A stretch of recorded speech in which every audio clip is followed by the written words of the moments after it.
Robert Jackall is a class of 1956, professor of sociology and public affairs. He began teaching at Williams in 1976, and in 1983 began an 8-year stint as the chairman of the Department of Anthropology and Sociology.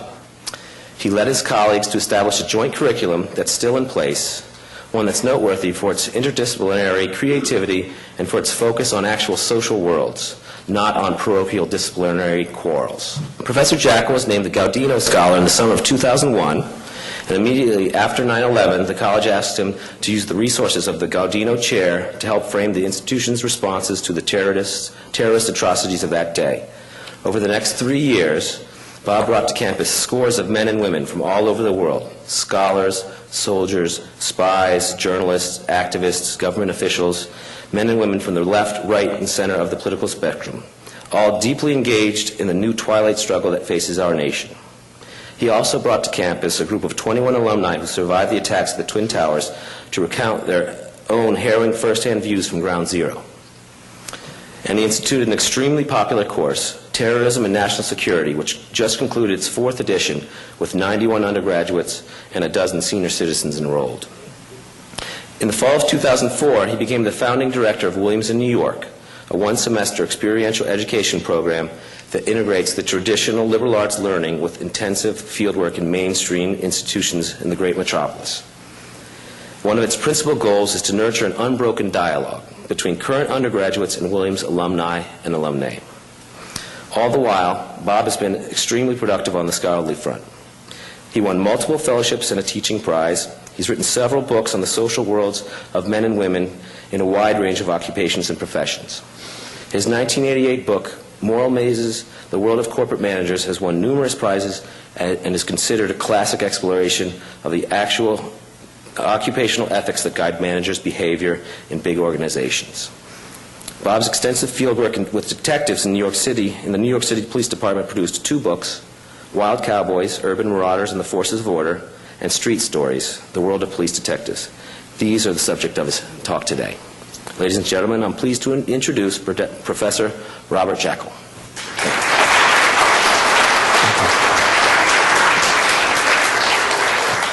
I'm delighted to be here, and I want to thank Rob Swan for the introduction, and Rob White and Brooks Vail for asking me to address alumni. It's always a great pleasure to talk to Williams men and women. I'm happy to see some of my own students in the audience, and actually they are live specimens for the starting point of my talk. This project with the police actually began out of a course here at the college, as have all my books except one. And that course was Ways of Knowing, which we introduced in our joint anthropology and sociology department back in 1989.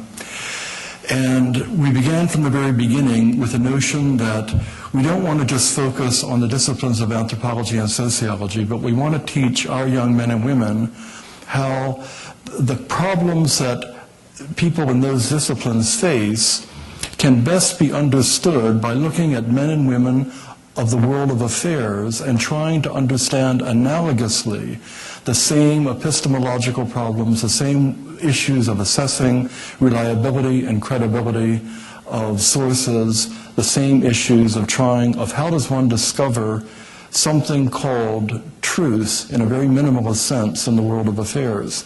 And so we brought in lawyers who have to assess the truth value of liability claims, epidemiologists who are trying to search for a particular bacterium in water systems, archaeologists who try to reconstruct past histories working with only shards of evidence.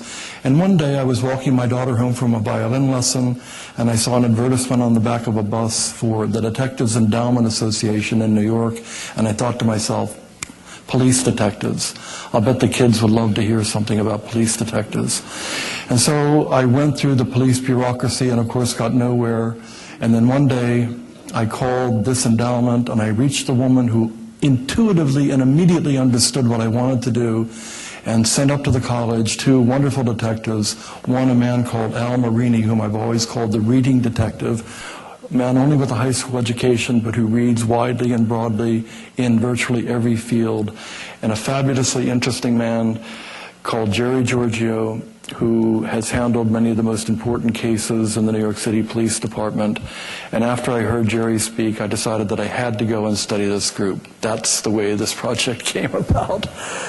There are larger intellectual frameworks, and one of them emerges out of many of the battles that happen right here on the Williams campus. The postmodern dismissal of Aristotelian epistemological frameworks that has occurred in all of the humanities disciplines and in many of the social science disciplines was certainly one of the intellectual backdrops for my research. And then my own work has been a series of studies of different occupational groups trying to pose important problems, all knitting together as part of a general understanding of the moral, cultural, and epistemological foundations of American society. Detectives' work is paradigmatic in a particular way, and that is for understanding the production of certain crucial kinds of knowledge. And that is, what's the nature of investigative work in modern society? If you think about how many ongoing investigations populate the pages of your daily newspapers, you'll see how important this is. How many commissions are there investigating this disaster? How many police people are investigating the disappearance of some person? How many congressional committees are investigating yet another failure in one or another government policies?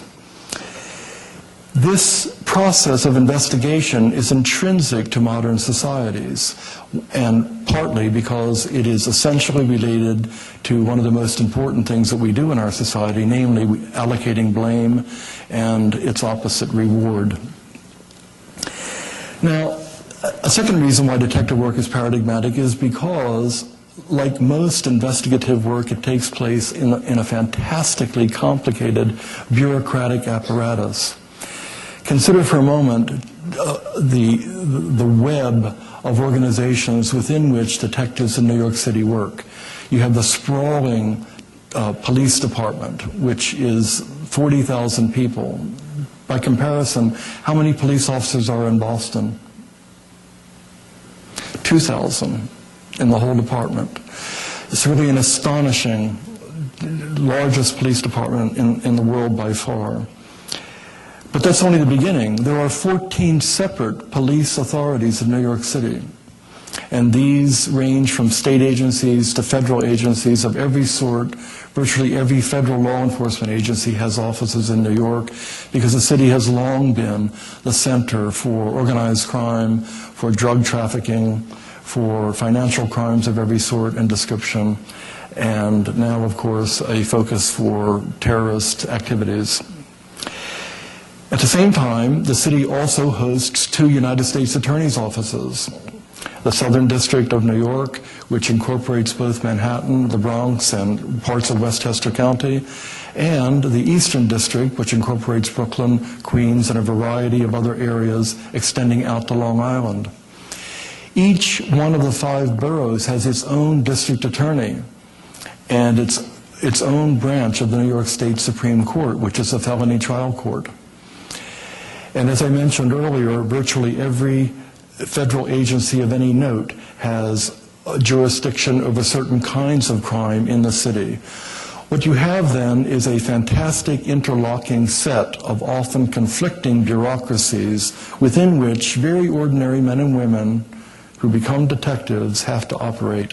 In that sense, their work and the kinds of knowledge that they strive for is paradigmatic in that it suggests one can see through their eyes the way in which bureaucracy becomes an absolutely essential structural consideration for virtually everything that we do in our world. And most important, it has an epistemological meaning because detectives are charged with finding truth in a minimalist sense, in a minimalist Aristotelian sense. That is to say, who did what to whom in these particular circumstances. And why is that important? It's important because there can be no conception of responsibility or accountability without that minimalist conception of truth unless one adopts a wholly arbitrary means of allocating blame and a arbitrary and capricious way of punishing people for crimes that other people committed. So against this intellectual background, I ended up going into the city back in 1991, and first I worked with the transit police, then a separate police authority, and at the time the 6th largest police force in the country with 6,000 people. And the crime in the subway is robbery, and has been since the onset of the transit police back in the 1930s. And I went chasing robbers through all the subways and all the boroughs with the transit police, witnessed hundreds of interrogations, was able to interview many armed robbers, which was a very interesting experience, and began and saw scores and scores and scores of lineups and of interviews with witnesses. And it was the transit police who taught me basic police procedure. And then on January the 6th, 1992, I ended up in the 34th precinct in Upper Manhattan, where Detective Giorgio worked, and which was part of the Upper Manhattan killing grounds, where the detectives in that squad, the 34th squad, vied with the 75th squad in Brooklyn and the famous 28th squad in central Harlem for honors in what is called the ghoul pool, how many people will be killed in one or another precincts each year. And the year that I was there, of course, the 34th precinct won the ghoul pool with 122 homicides the first year, 100 the second year, and 75 the third.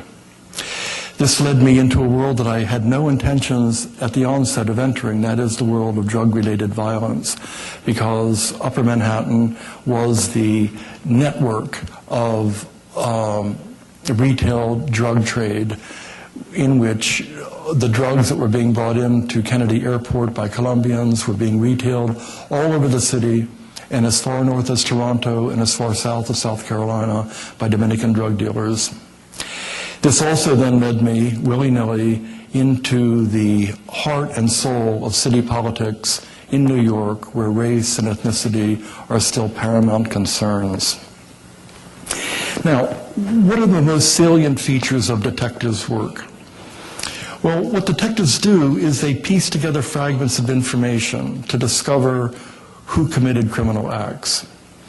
They analyze relationships between known criminals and their associates to map out networks of culprits, or they follow chains of incidents that seem to be linked until they discover those networks of associations. They search the vast webs of municipal, state, federal, and private bureaucracies for information, and all the while carefully cultivating reliable and trustworthy sources of their own, people to whom they can return again and again and again, knowing that the information they're getting is trustworthy. They troll various bureaucratic nets, which by now, and of course in the days that I was working, the internet, although it existed, was unknown in the police department. All the typewriters were manual, by the way, and many of them weren't even electric. They were with the old arm. So everything was done on paper and on index cards and in detectives' memories. But now, and even by the time I finished my long field work, the knowledge was increasingly becoming consolidated, and one could see the way in which the vast amount of information that is collected in our society can begin to track people in really fascinating ways.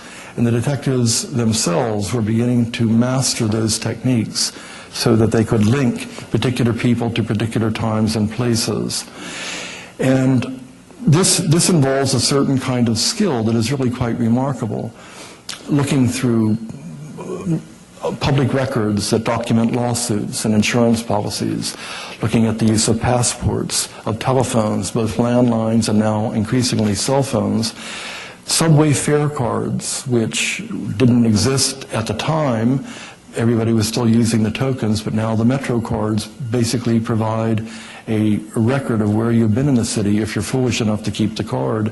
Easy passes, automated teller machines, credit cards, computer networks, of course, and then banks if you use banks. But even when people get deeply involved in money laundering where they're trying to cover their tracks, they inevitably leave tracks. So one of the key things that detectives do is to become masters of this vast array of information banks that are out there, trying to understand where people leave traces of themselves wherever they go. Then detectives look for people, sometimes for months, sometimes for years, and they're trying to peer behind masked identities and legitimate facades, following wormholes through shadowy underworlds to find those who witnessed, know about, or committed crimes. And above all, detectives talk to people. They unpack the common sense world of criminals, the unspoken assumptions and the intricate associations of the street. They assess the plausibility of the stories they hear from witnesses and informants and the credibility of those stories in courts of law. And they interrogate suspects, seeking to bring their prey to the moment when the need to confess crimes outweighs the dangers of self-betrayal. And when they succeed in gaining self-betrayal through cajoling, feigned friendships, surrogate parental concern, intimidation, or simple human empathy, then they betray their subjects to a relentlessly impersonal and thoroughly bureaucratized criminal justice system. And perhaps most important, from my perspective as a sociologist who was doing what became participant observation, detectives talk about their own work constantly with each other, and they do so invariably in a narrative fashion. Their ways of knowing, their moral rules in use, and the meaning they assign to their work are all embedded in and emerge from the endless stories that they tell, usually in the squad room, as they wait for work to come to them. Remember that detective work is essentially a reactive kind of process. They investigate deeds that have already been done. They're not involved in preventive police work. And their stories, as they tell them in the squad room, include their assessments of other stories, those told by witnesses, culprits, and fellow detectives. They lay bare detectives' occupational consciousness, their self-images, assumptions, investigative techniques and craft, moral judgments and attitudes towards all the players in their world. Now, I want to give you a sense of the data, because this is so different from data that I've collected in any of the other field studies that I've done. Let me just give you a brief contrast. When I did the study for moral mazes that Rob so kindly mentioned, I would make appointments with corporate managers 3 weeks in advance through their secretaries. And I would go in and they would block out 2, 3, sometimes 4 hours, and I would have a set of questions, and I would ask a question, and the manager would look at me, and then he would reframe the question, and then he would give his answer, A, B, C, D, E, F, G, Roman numeral 1, 2, 3. And I would write it all down, and when you go back and you read those field data, the book practically wrote itself, because managers are trained in clear, analytical, organized thinking. And they tell stories, but they tell stories always within the framework of that kind of analytical framework. Here's a story from Detective Gary Dugan. And the time span of this story is about 2 years, but I want you to listen to the rhythm of the data, and this is what I ended up having to work with. I'll tell you how I got this later. Bingo, imagine Detective Dugan telling the story. Bingo owned Blue Tops, that's a crack operation. He gets into trouble with the police and has to go to the DR, Dominican Republic. He leaves his business with his brother Bongo. Bingo comes back from the DR, but Bongo refuses to give him his business back. By then, Bongo's got a big security force anchored by a guy named Big Joe. But then, Bongo gets into trouble with the police and he flees to the DR, leaving all his spots with Big Joe and his managers. But Big Joe's unhappy because he's sending Bongo close to 35 grand a week in the DR, while he's only getting $1,000 for himself. In the meantime, Bingo sees his chance and approaches Big Joe and offers him a contract to kill Bongo for 40 grand. Big Joe refuses at first. Bongo comes back from the DR and meets with his security force. Big Joe tells Bongo that he wants a bigger cut, so Bongo gives him a drug spot and they agree. But Big Joe distrusts Bongo because he gave up the spot too easily and thinks that Bongo will send somebody to kill him. In the meantime, Bingo renews the contract on Bongo, and now Big Joe accepts. He tries to kill Bongo in New York but can't find him. Bongo's already fled again to the DR, so Big Joe sends Louie to the DR to kill Bongo. But Louie can't get the job done, so Big Joe sends a guy named Ace. Together with Louie, Ace tracks Bongo down at his girlfriend's house and kills him, and with Louie returns to the States via Puerto Rico. In the meantime, Big Joe makes his move and takes over all the spots in the operation, indicating to his men that if Bingo makes any trouble, he'll kill them too. One day, early in 1992, Big Joe goes over to Washington Heights to kill Swordfish, a paid killer, because he's got an ongoing beef with him. He's accompanied by Louie, Cat and Mouse, and two other guys. They stake out the restaurant on 183rd Street where Swordfish hangs out, and they get themselves some food from another restaurant in the meantime. They're joined by a blonde girl who often spends time with Louie.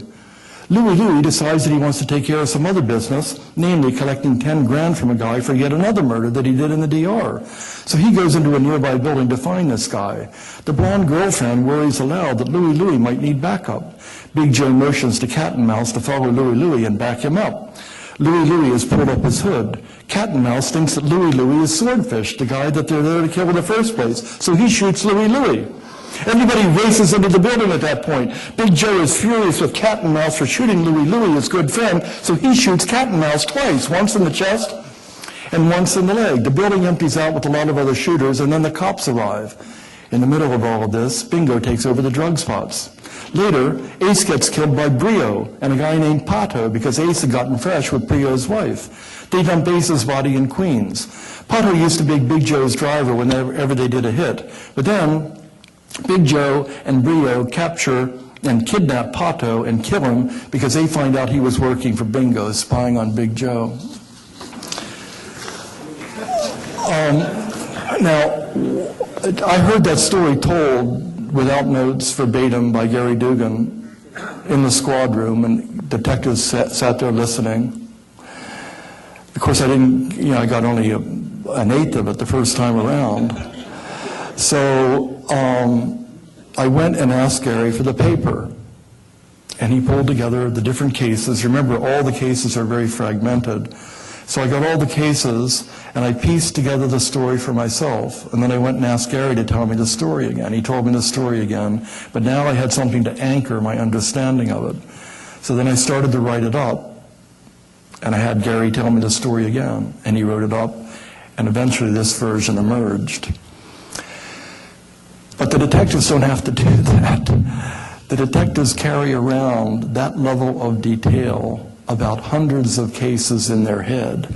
And part of their judgment of other detectives' skill is their assessment of how well those detectives are able to recite their cases at that level of detail with all of the social intricacies, and do it as a story that keeps an audience, whether in the squad room or at the local bar, interested. Now, against this backdrop of what detectives do and of some of the fundamental characteristics of it, it's important to recognize that their work is fundamentally morally ambiguous. And the reason for that at a structural level is that the bureaucratic behemoths within which detectives work fracture authority and knowledge and make absurdity the constant bedfellow of rationality. And within this milieu, Detectives work to transform hard-won street understanding into convincing public proof that fixes responsibility for crime. But in order to do that, they almost invariably run into opposition from within their own bureaucracy and all the associated bureaucracies that I've mentioned. Because the reason is that the knowledge that detectives gain emerges as often as not out of a willingness to bend or bypass procedures and frequently to engage in outright deception. Their methods pit them against the necessarily upright public self-images and rhetorics of the organizations in which they must make cases. And both official and self-appointed watchdogs persistently scrutinize the way detectives work, even as detectives are often under great pressure to break cases. This roguishness of police detectives, and that's a roguishness that is attributed to them both by men in blue, as well as by journalists, as well as by prosecutors and judges. But this roguishness often breaks the gear-grinding institutional gridlock of the criminal justice system, but it also makes detectives and their behaviors constantly subject to attack. So this clash between the exigencies of detective work and the exigencies of bureaucracies is really, and became very quickly, a central focus of my work. Take, for example, the necessity of courts to project a public image of uprightness, essential for the legitimacy of the judiciary. The fact is that criminal investigators' quest for knowledge about who committed specific actions encounters many obstacles, and the way they resolve those obstacles often pits them against the institutions they serve, especially the courts. And why is this? Well, if you think about it for a moment, criminal violence is a relatively opaque activity. Not very many people see it happen, except the victims of the crimes. Gaining even bits and knowledges about it requires painstaking work.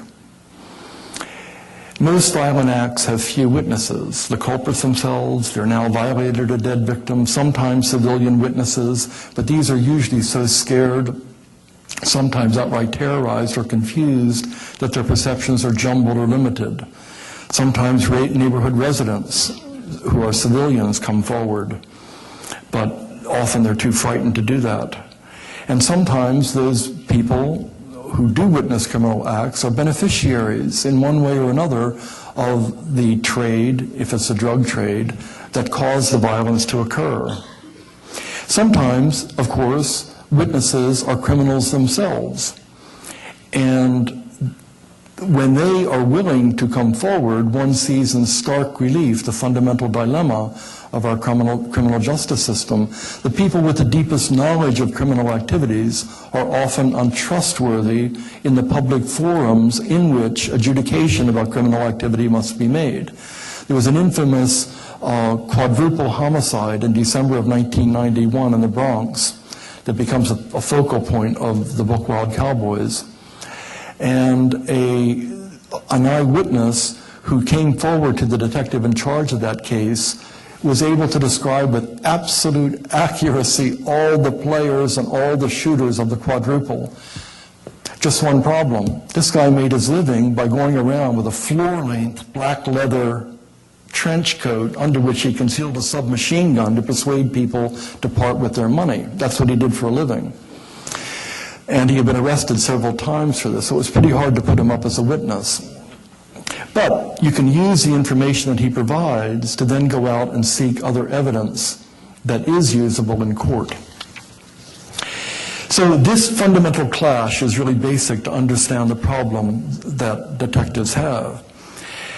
And the second issue is the problem of what I call moral alternation. Criminal violence proceeds from a social world that has its own peculiar ethos, its own rationality, institutional logic, and moral rules in use.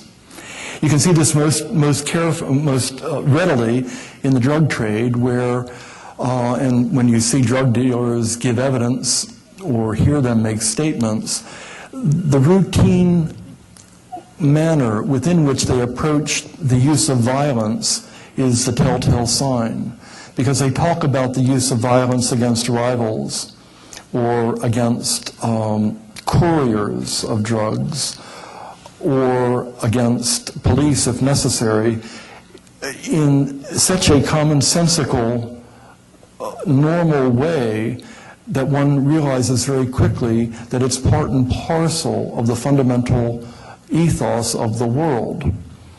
Police have to enter into those worlds in which common sense assumptions are totally at variance with the worlds from which police and you and I come from. That it makes middle-class audiences in particular and civilians in courtrooms very nervous when they hear police talking about the worlds that they've discovered. And so, and without, of course, ever indicating any kind of moral repugnance for what they've witnessed. So even to talk with criminals, let alone to understand their worlds, detectives have to temporarily set aside their own moral frameworks and grasp criminals' habits of mind and moral rules and use from the inside out. I'll give you an example of how at one level shocking this can be, at another level it can be quite interesting. I'll see what you think. Detective Muldoon, Austin Francis Muldoon III, a.k.a. Timmy,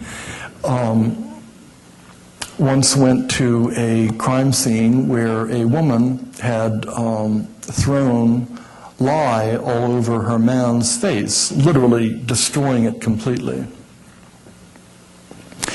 And they asked her why she did it, and she readily acknowledged that the guy beat her up regularly. She had finally had enough, and so she decided to teach him a lesson.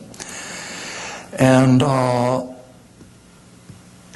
she then proceeded to tell Tim and his partner Joe how she did it. And she described going out and buying the lye and mixing it with a certain amount of water in order to give it to reduce the lie's viscousness. And then she said, and then I went out and I got a bunch of Ovaltine. And you take the Ovaltine and you put the Ovaltine into the mix and you get it, and you have to get the Ovaltine melted. That's very important, she said. You have to make sure that it's all melted. It doesn't stay in that granular form. And you mix it around and shake it up. So Tim says, well, I understand the lye and everything, but why the chocolate? And she looked at him as if he was crazy and said, well, it'd make the lye stick better. Now, that's sort of entering another world. Here's another example. One crook had given up another crook because he had, well, one crook had shot his girlfriend. And his partner, an accomplice in many crimes, gave him up to the police. And the police took his statement, so now they had one criminal who's ready to testify against another criminal for shooting his girlfriend. And they went through the whole protocol, and of course at the end of that protocol, one of the things that the police have to ask is, well, why are you giving this guy up? So they ask him that question, and the guy starts to answer, but then he realizes that the police don't fully understand the situation, and he says, oh, no, wait a minute. I'm not hesitant. I don't have a problem with the fact that he shot her. I mean, these girls need to be taught a lesson. But you don't shoot a woman in the face. So here's an example of chivalry not quite dead, but it's this kind of entry then into a moral universe that is alien, which detectives do on a regular basis, which then produces in them a habit of mind that is very closely akin to that of anthropologists and sociologists who are moral relativists to the core, who are willing to accept what other people tell them about the strange values that they hold and the rules that they follow, and do not express moral outrage or repugnance.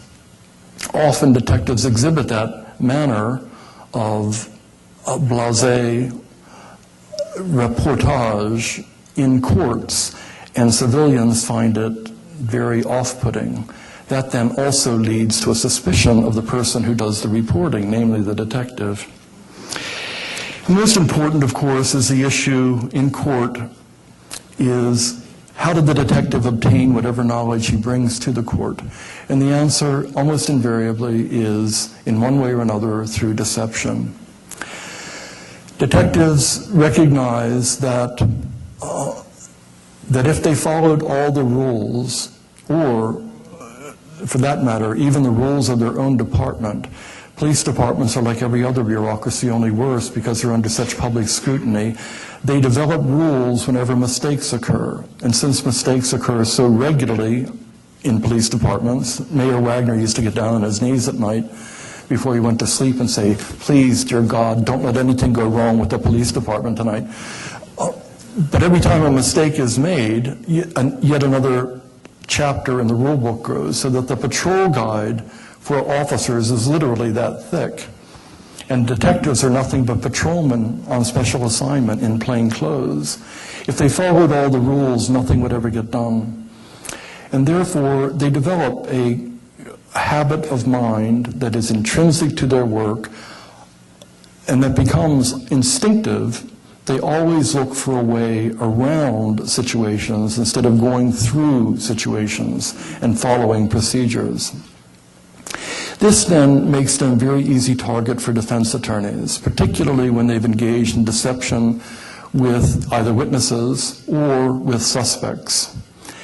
And this also leads to prosecutors' chagrin, who are quite distressed when they have to allow detectives to acknowledge publicly that they used ruses, which are of course allowed by the U.S. Supreme Court, but which nonetheless have a faint moral taint.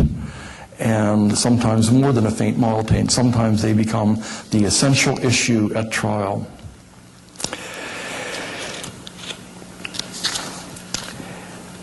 Let me talk a little bit about the social psychological consequences of detective work, and then I'd like to leave some time for some questions.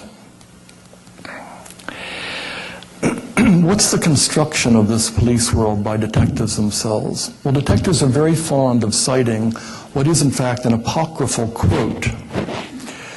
It's attributed to George Orwell, but I've never been able to find it. I've looked everywhere, and I know Orwell's work inside and out. The sentiment is certainly Orwell-like, but somebody made this quote up and attributed it to Orwell. But here's the sentiment. Quote, decent people sleep quietly in their beds at night because rough men stand ready to do violence on their behalf. That's detectives' assessment of their relationship to you.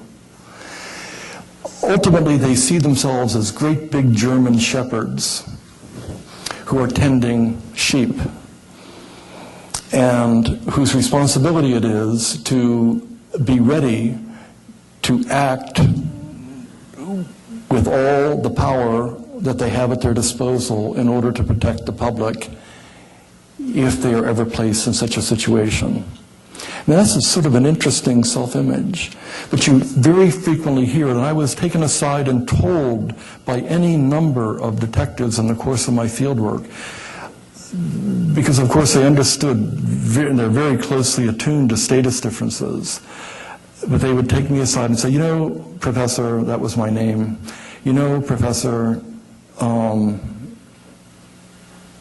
your world is only possible because I stand out here making it safe.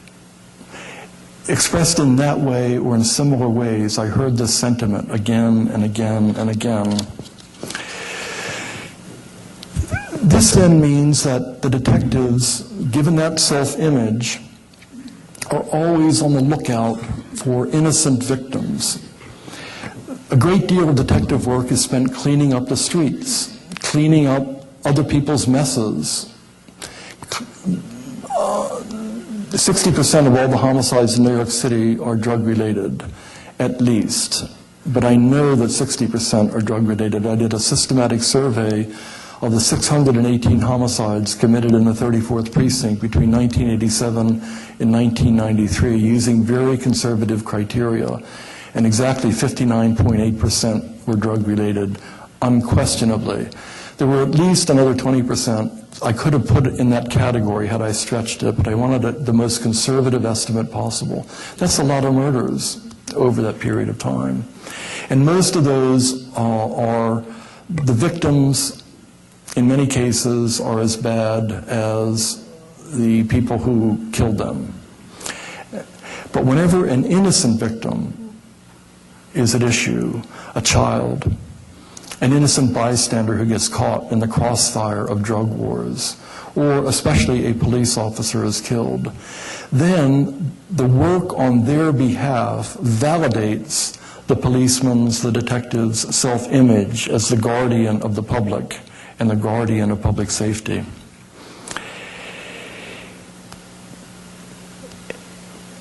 Another aspect of detective work that's very important is that their work takes them behind respectable public faces where they glimpse messy, sometimes tumultuous, sometimes sad, sometimes ironic, sometimes tragic, sometimes comic, sometimes vice-filled private lives. Once there was an incredibly respectable middle-class woman who was punctilious at her teaching job and in her church going 3 to 4 times a week, and in all of her social relationships. And she turned up missing. Nobody knew what happened. They finally went to her house and went in, but they couldn't find her because in her very spacious Washington Heights apartment of 5 rooms, the garbage was piled this high from the floor. In every room, she had never thrown away anything in 20 years in the apartment. And so they had to literally bring in shovels to shovel their way through the garbage until they eventually found her. So this became a subject of a lot of conversation at the squad, you know, of the difference between this woman's public life and the inexplicable nature of her private life. Or they get called to a heart attack victim who was called to his maker while coupling with his white Samoyed, who was found crushed beneath him. And that too became a subject of a lot of discussion. And finally, it's tagged with an aphorism that typically becomes part of police humor. In this case, it was, oh well, at least it was a female dog. But they also regularly cross paths with professionals who flirt with collaboration with criminals, either so-called legitimate businesses that are fronts for criminals, and some criminal defense attorneys who are protected by a high-minded occupational ideology sanctioned by law and afforded blind-eye professional courtesy by prosecutors and judges alike, but who nonetheless feed off the rich bottomland of the drug trade, sometimes having their fees delivered to them in cash in brown paper bags. And when those same attorneys, whom detectives know are working right at the margins of legality, invent fantastic fictions to protect their clients, sometimes suborning perjury in the process, they excoriate the police in courts for procedural infractions, including the deception that cops use, equating such deceptions with bloody murder that they're defending. This generates a profound class resentment. Detectives see themselves and their brother and sister officers constantly being blamed for the sorry outcomes of miserable social conditions that they themselves had no hand in fashioning, states of affairs that were created and are now sustained by elites of far higher social station.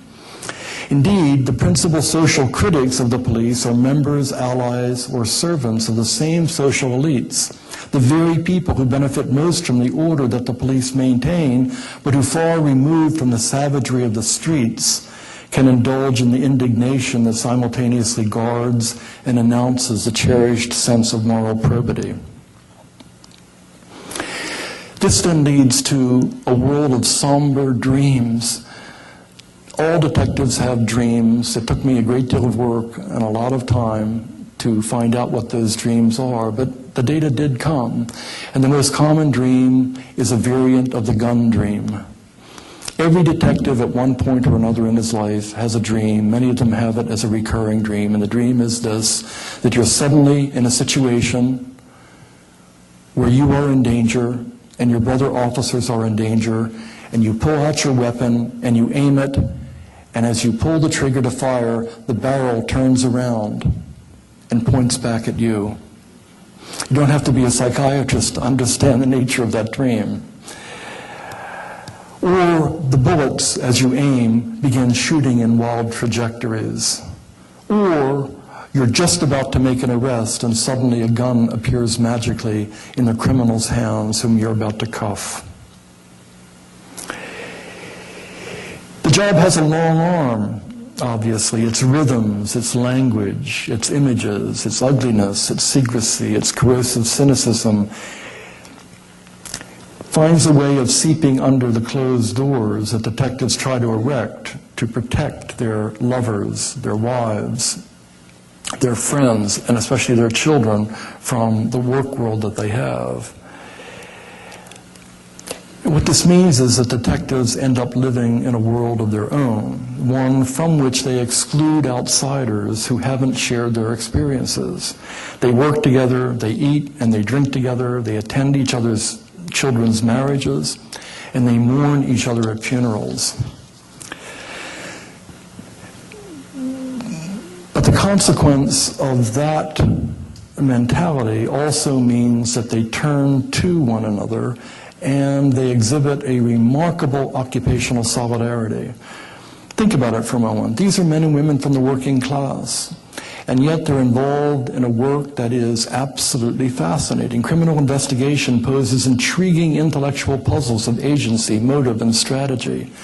And in trying to piece those puzzles together, detectives have the license to cross the checkerboard of little worlds that comprise modern society. And the best detectives can place themselves on the level of any person of any social station, always with complete aplomb.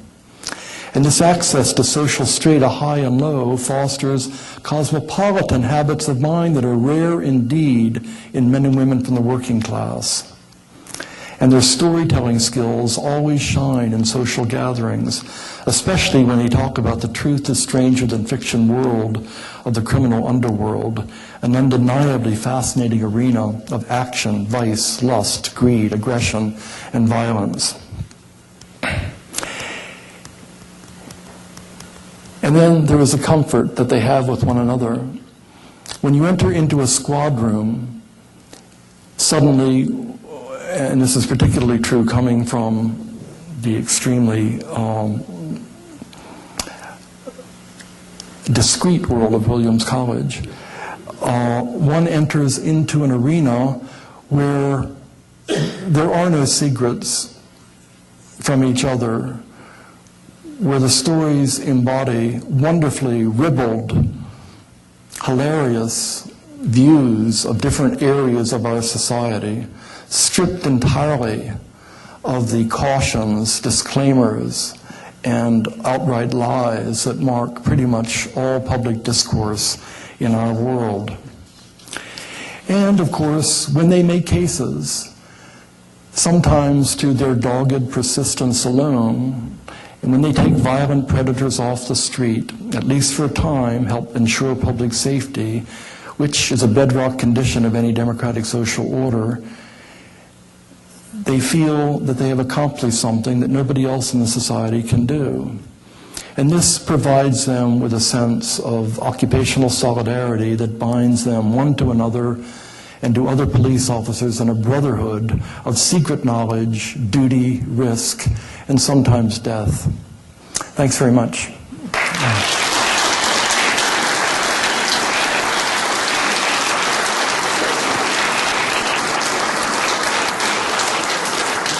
Happy to take questions.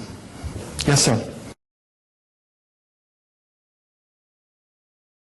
It's gotten a lot better, but the tensions are still there.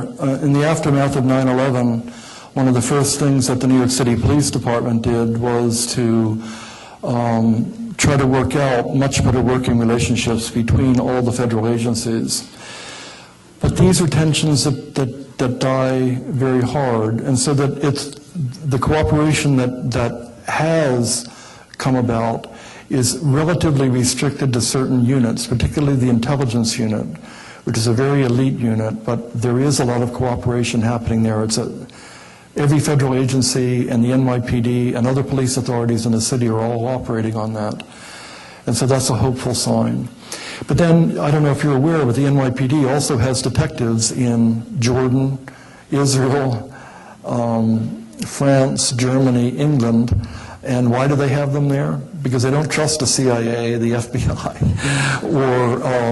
and I know these guys, and their task is to send material back to the police commissioner and to the intelligence unit that they feel they won't get if they have to rely upon the normal channels. Sir. It's a fascinating process, and it's called the catching process. Every squad, now remember when I say detective squad, I'm talking about a PDU, Precinct Detective Unit. When I was in working with the police, it was 75 separate precincts, therefore 75 separate squads. There are now 76 precincts. And a squad, I was in a large squad of about 18 regular detectives, and then 6 to 10, depending upon the time, detectives who were essentially assigned to that area but were not part of the squad. They were part of Manhattan North Homicide, but they spent all their time because there were so many homicides up there. But of the 18 regular detectives in the squad, they were divided into 3 teams of 6, A, B, and D team. There was no C team, never is. Each one of all A teams in the city work the same schedule. All B teams work the same schedule, all D teams work the same schedule.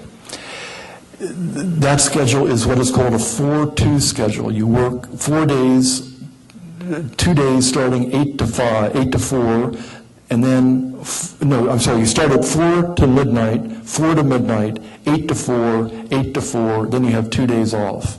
So you're constantly moving through the week with your squad, and that's to account for the fluctuation in crime. I mean, this is a well-known fact in criminology, namely that there's very little crime committed on Mondays. This doesn't happen. But there's a lot of crime committed on Fridays and Saturdays. Okay, but now, within the squad, you have a catching order that you literally, it's like a batting order. Cases come in, and you catch the case. And the exception is homicides. You still catch a homicide, but when you catch a homicide in a certain order, you then are taken off catching other cases for 4 days. And then you go back to the regular catching assignment. So at any given time in the 34th squad, detectives could be carrying as many as, over the course of the year, 250 cases that they were investigating, in addition to between 8 and 10 homicides. And there were some legendary detectives who had cleared all of their homicides. And so they literally became famous throughout the city. And sometimes that's just pure luck, but it did happen. So this process of catching then gives the detectives a certain kind of proprietary relationship to their cases. And this is very important because once a detective retires, especially for the serious felonies like armed robbery, rape, although that's usually sent to a special squad, and especially murder, the detective can be called out of retirement to come down and testify because he was the original catching detective. And so the issue of the chain of evidence, the chain of investigation becomes crucially important. It's a very odd system, admittedly. Bosses can break that catching order if a very major case is caught by a real rookie. But believe me, whenever they do that, it creates enormous resentments, and one way or another has to be repaired internally. Sir.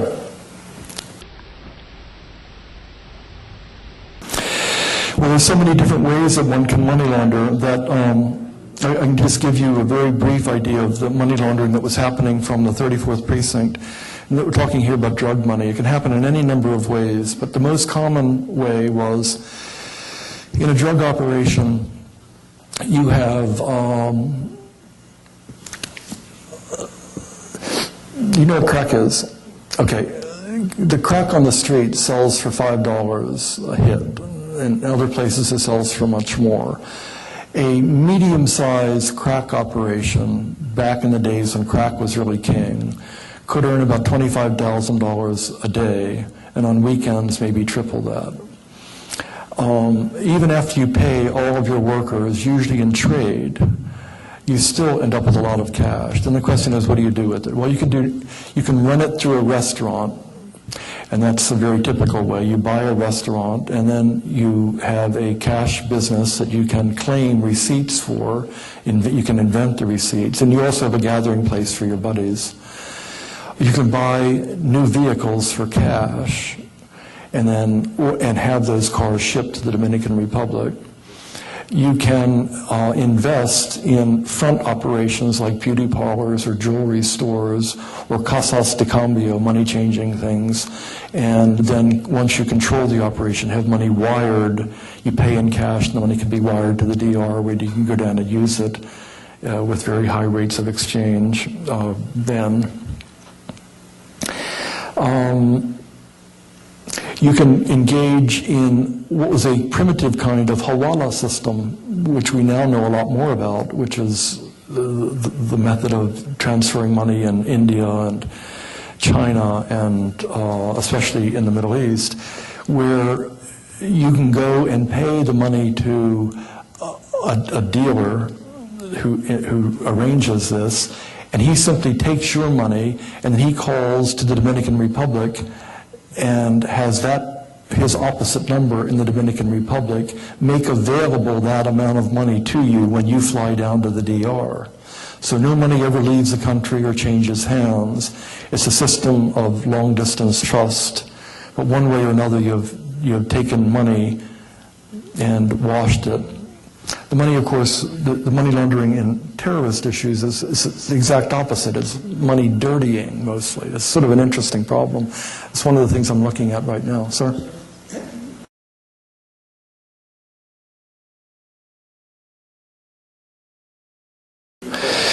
Well, this is a very important problem, and in fact,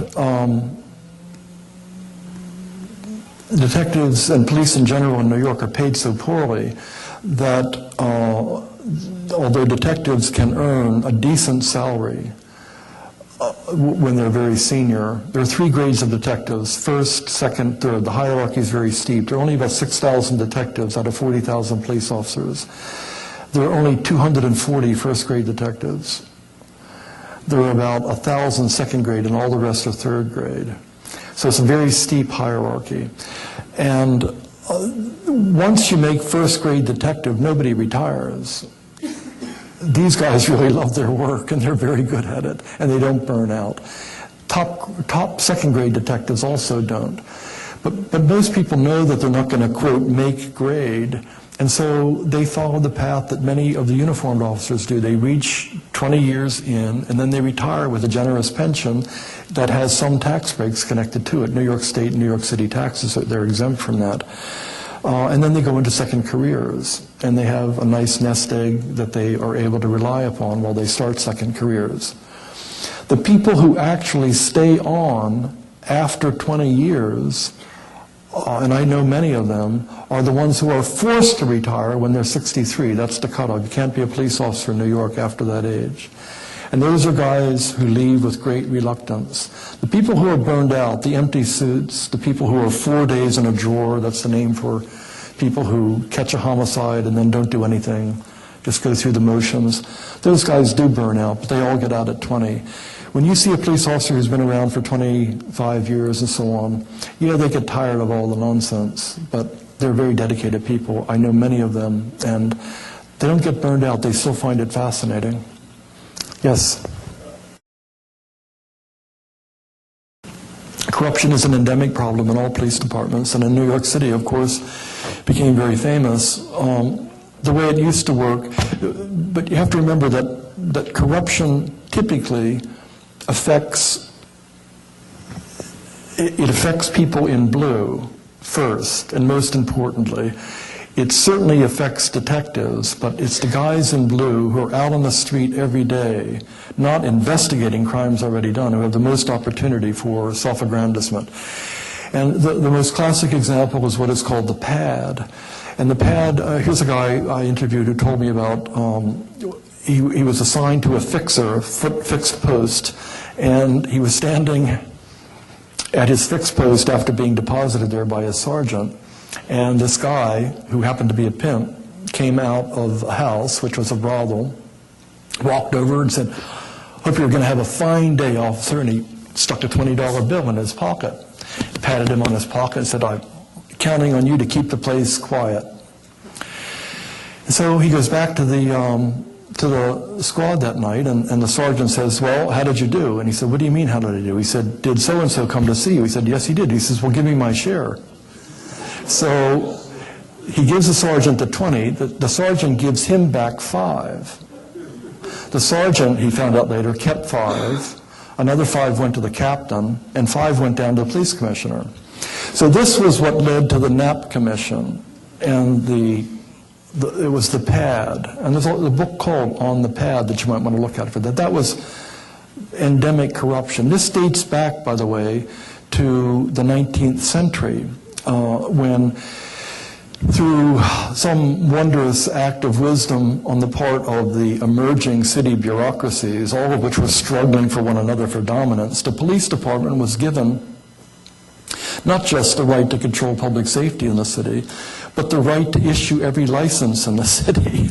It was like an invitation to corruption. And so the corruption became a way of life in the city. You could not get anything done in the city unless you paid off the police.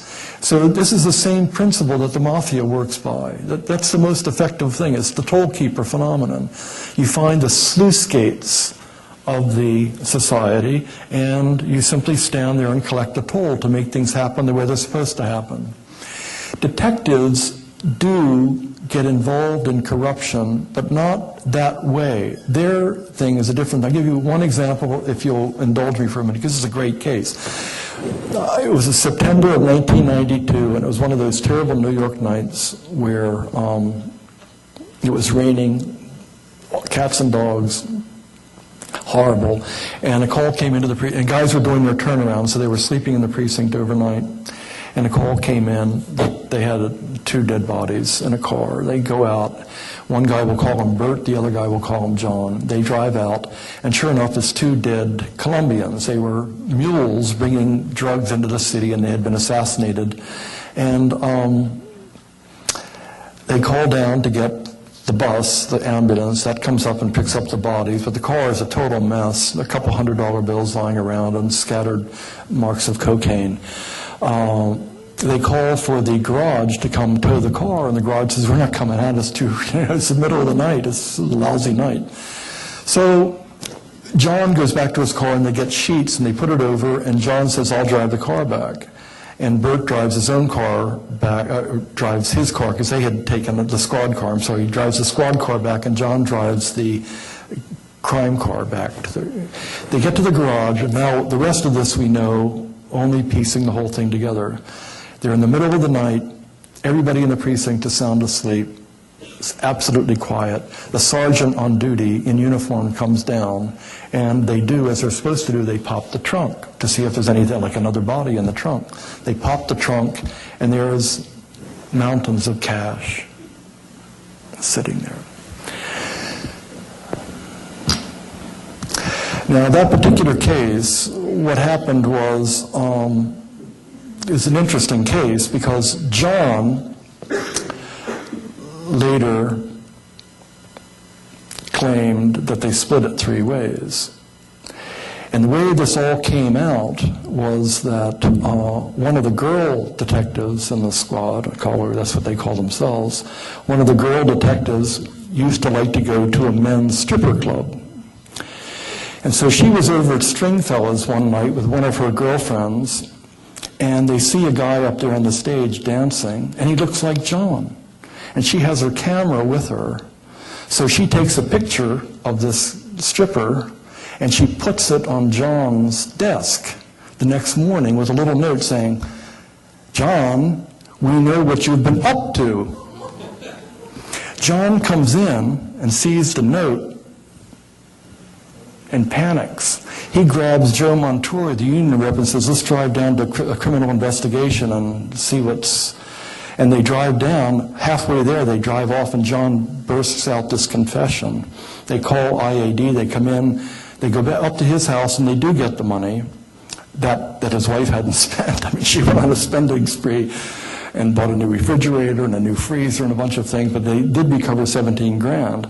But then they did an investigation of Bert and the sergeant, and they never found a penny. They dug up his whole yard, they did everything. They took them to departmental trial. They were both acquitted. They took them to the district attorney. The district attorney declined to prosecute, saying there just wasn't a case, that John was not credible. And the outcome of that case suggests how crazy the world is. Both Bert and the sergeant end up retiring from the police department in order to preserve their pension, because they know that their career is essentially over no matter what. Although they've not been convicted of anything, nor have they been judged guilty at an administrative trial. But John gets promoted and moved to another precinct because he informed on them. Such is the way of the world. Ladies and gentlemen, it's been a great pleasure. Thank you.